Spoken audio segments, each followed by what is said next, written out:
गुरु प्यारी सात संगत जी, आप सभी को प्यार भरी राधा स्वामी जी।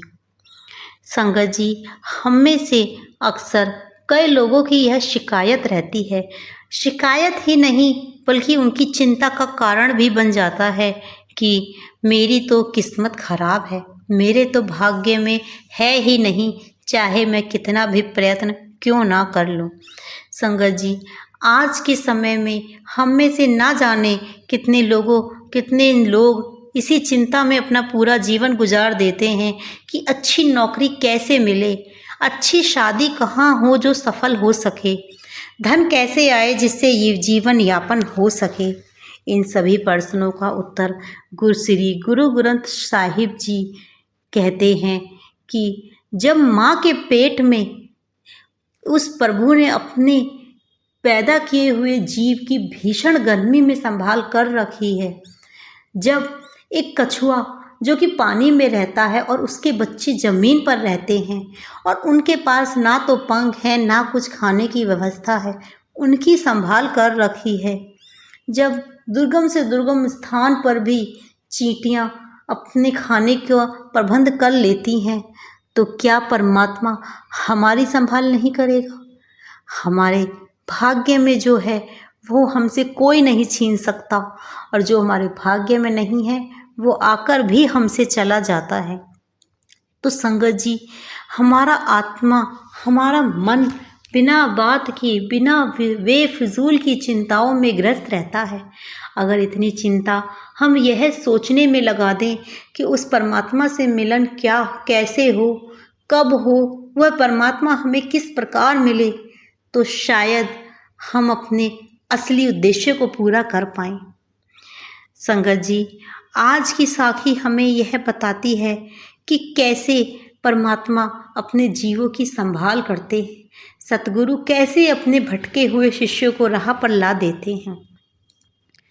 संगत जी, एक व्यक्ति गुरु के लंगर में रोज अमीर गरीब सभी प्रकार की संगत को प्रसाद दिया करता था।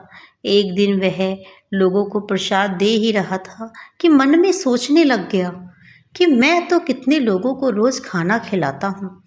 तभी लंगर खा रहे एक संगत ने उससे कहा कि भाई जी, थोड़ी दाल मिलेगी। अब तो भाई जी का घमंड चरम सीमा पर पहुँच गया। उन्होंने कहा, हाँ हाँ, क्यों नहीं मिलेगी, भाई जी के राज में खूब पेट भरकर खाना खाओ, भाई जी का भंडारा भरा हुआ है, जितना खाओ उतना खाओ, राज करो मेरे राज्य में, यूं ही कोई भूखा नहीं रह सकता। भाई जी का घमंड बढ़ता ही जा रहा था।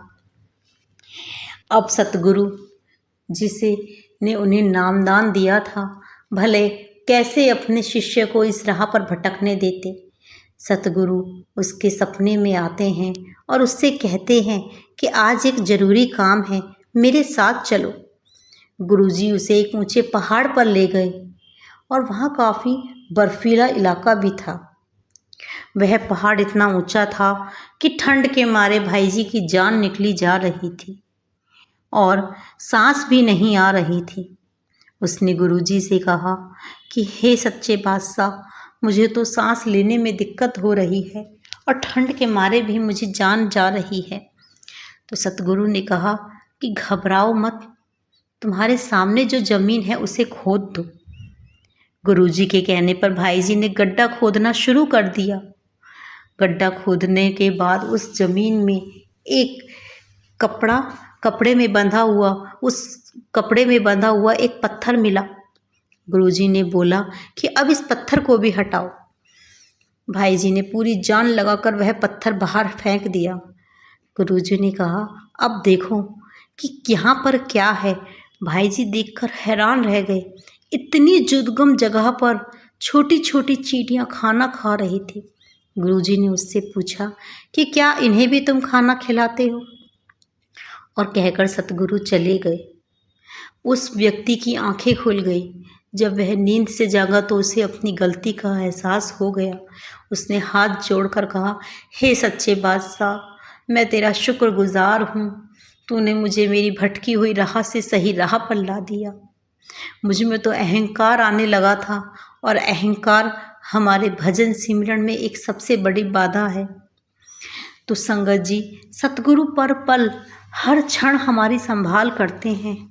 इसी प्रकार एक उदाहरण गुरु नानक देव जी का और भाई मर्दाना का है, जो कि उनके प्रमुख शिष्य रहा करते थे।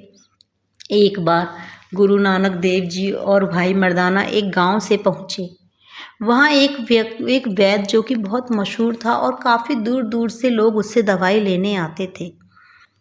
गुरु नानक देव जी और भाई मर्दाना उस गांव में विश्राम करने के लिए एक वृक्ष के नीचे बैठ गए। गुरुजी ने सत्संग शुरू कर दिया और गुरुजी कहने लगे कि हंसना कब है, रोना कब है, सब कुछ पहले से तय है। कहाँ जन्म मिलेगा, कहाँ नहीं मिलेगा, सुख की घड़ियाँ और दुख की घड़ियाँ कब आएंगी, सब कुछ निश्चित है। दाने दाने पर खाने वाले का नाम पहले से ही परमात्मा द्वारा निश्चित कर दिया जाता है। सभी सत्संग को बड़े गौर से सुन रहे थे। भाई मर्दाना भी बड़े गौर से सुन रहे थे। भाई मर्दाना काफ़ी शांत स्वभाव के थे, लेकिन मन में काफ़ी प्रश्न पैदा हो गए थे।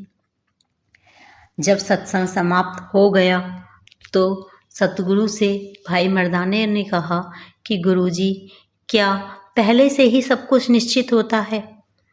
गुरुजी, क्या मरना, जन्म लेना, खाना पीना, दाने दाने पर प्रभु खाने वाले का नाम, क्या यह सब कुछ परमात्मा द्वारा पहले से ही निश्चित कर दिया जाता है? गुरुजी ने कहा कि हाँ मर्दाना, दाने दाने पर खाने वाले का नाम लिखा है। तो मर्दाना जी ने कहा कि गुरुजी, इस खेत में जितने भी मक्का लगे हुए हैं, क्या उस पर भी यह लिखा हुआ है कि इसको कौन खाएगा? इस पर गुरु नानक देव जी कहने लगे, बिल्कुल, हर मक्के पर ही नहीं, उसके हर दाने पर भी लिखा है। उसी दाने को कौन खाएगा? तभी मर्दाना जी ने एक दाना तोड़ा और गुरुजी के पास वापस आए और गुरुजी से कहा कि गुरुजी बताएं, इस मक्के के दाने को कौन खाएगा? सतगुरु नानक देव जी कहने लगे कि भाई मर्दाना, यह दाना तुम्हारे पेट में नहीं जाएगा। भाई मर्दाना गुरुजी से कैसे कहने लगे कि सतगुरु जी, कैसी बातें करते हो, दाना मेरी हथेली पर है, शारीरिक रूप से मैं ताकतवर हूँ और मुझे भूख भी लग रही है, और फिर भी आप कह रहे हैं कि यह दाना मेरे पेट में नहीं जाएगा। तुमने बिल्कुल सही सुना मर्दाना, यह दाना तुम्हारे पेट में नहीं जाएगा, यह कुदरत का फैसला है। भाई मर्दाना ने तुरंत वह दाना अपने मुंह में ले लिया और बोले, गुरुजी, आज तो मैंने कुदरत का नियम बदल दिया, मेरे पेट में दाना चला गया। लेकिन थोड़ी ही देर में भाई मर्दाना एक अजीब सा व्यवहार करने लगे, मानो उनकी तबीयत खराब हो गई। वे बोले, गुरुजी, मुझे सांस नहीं आ रही, मैं क्या करूं? भाई बोले, गुरुजी, मर्दाना को लेकर जल्दी से किसी वैद्य के पास जाना पड़ेगा। तभी वहाँ से एक व्यक्ति गुजर कर जा रहा था। उन लोगों ने उस व्यक्ति से पूछा कि यहाँ कोई वैद्य है जो हमारे संगी की तबीयत खराब हो गई है, उसका इलाज कर सके। तभी वह व्यक्ति उन्हें एक मशहूर वैद्य के पास ले गया। वैद्य को जाके उन गुरु नानक देव जी के शिष्यों ने सारी घटना उस वैद्य को बताई कि इन्होंने मक्के का दाना खा लिया है और उसके बाद इनकी तबीयत बिगड़ गई है। वैद्य जी बोले कि मक्का का दाना इनकी सांस की नली में फंस गया है, कोई बात नहीं, मैं इनकी एक नस दबाऊंगा, जिसके बाद इन्हें आराम आ जाएगा। वैद्य बाहर आए और उन्होंने भाई मर्दाना के पीठ पर एक ऐसी नस दबाई जिससे कि वह दाना बाहर निकल गया।